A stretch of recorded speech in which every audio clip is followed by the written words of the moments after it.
Now, when I first started working with AI in 1997, when I was studying UX and cognitive science, I attended a talk by the great Dr. Fred Brooks, the guy who wrote the book Mythical Man Month. He coined the term database architecture, and he also was a pioneer in virtual reality.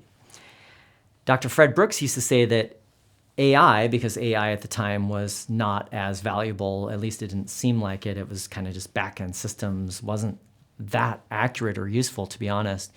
And VR was seen as the new potential to amplify your senses with high-fidelity, real-time information to your eyes and so to your hands, to your ears, and so forth. And so he used to say intelligence amplification beats AI, IA beats AI. And we've realized now, I think, with ChatGPT and generative AI that it's not really a contest anymore between AI and VR. I think we will get to a point where AR and VR are embedded and work together, and I think AI will actually make augmented reality relevant. I think that's my professional opinion from being around the field, being around VR for so many years, in 25 and counting.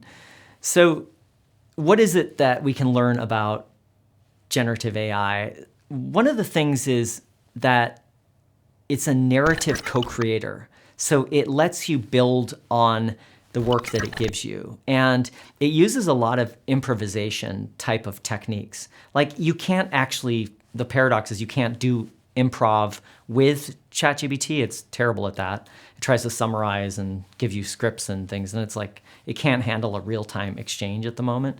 However, the way it acts is like improv. I received a question from a client, and I really did not have an answer to this question.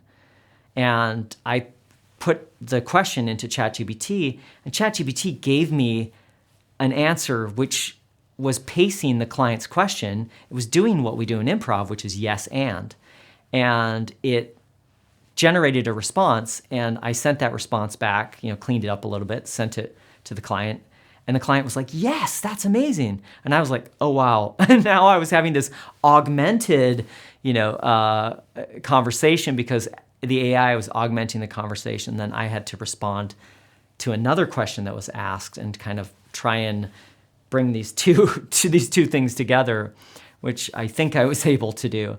The point being that narrative co-creation is symbolic of AI, this paradigm shift. It's augmentation. That's not going to take your job away necessarily. The fears about that are, the fear about AI is really that it can be manipulated, it can cause harm. So it's a safety issue. And we don't really have evidence that it's going to take away jobs, even though journalists are obsessed with that topic, right? So instead of being threatened by a job, and because ChatGPT cannot take over for you today, it can't design wireframes, it can't do user research, it can't do accurate things, it can't even bring up real referenceable, like, if you're a researcher and you're looking for references, it can't do that. But what it can do is it can amplify your imagination. It can take and extend your thought process, and it can also amplify your relevancy, like in the email example. It can amplify your letters that you write or blog posts. It can write things with good readability, with good SEO. It can even write snippets of code. So it's just an augmentation tool. And if we think about our UX from the point of view of how can we co-create with our users, how can we make it more like the kind of stories that ChatGPT tells, it's really good at like imagining things. Sometimes it's the wrong things, but it provides you more than just a blank canvas that you get with Word or a blank canvas that you get with Google. It provides you with synthesis of ideas. So it lets you build. So now all of a sudden we're in this paradigm where we're scaffolding. We're able to take a user, give them something meaningful, build on it, keep building on it, and do all the heavy lifting for them. Amplify the relevancy. Is this what you want? Is this what you want? Expand on it, like think about this, think about that.